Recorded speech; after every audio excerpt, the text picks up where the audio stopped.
இன்னைக்கு வந்து திடீர்னு நாங்கள் வந்து இந்த மலை மேலே விளக்கு ஏற்றுவோம் அப்படிங்கிறது ஒற்றுமையாக இருக்கிற தமிழ் சமூகத்துக்குள்ள ஒரு பிளவை ஏற்படுத்துகிறத தான் நான் பார்க்குறேன்.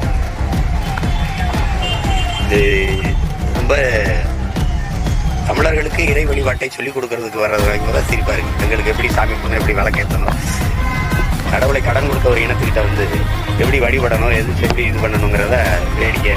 ஆனால் எல்லாத்தையும் அமைதியாக பார்த்து கொண்டிருக்கிற என் மக்கள் தேர்தலில் அவர்களுக்கு எல்லாருக்கும் ஒரு பாடம் புகட்டுவார்கள். இதை வந்து சாதி மத மோதல்களை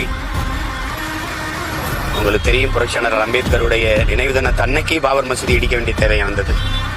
தாழ்த்தப்பட்ட மக்கள் எழுச்சி வருகிற அந்த எழுச்சி நாளை வந்து சிதைக்கணும். அதை வேற நோக்கம் இருக்கு.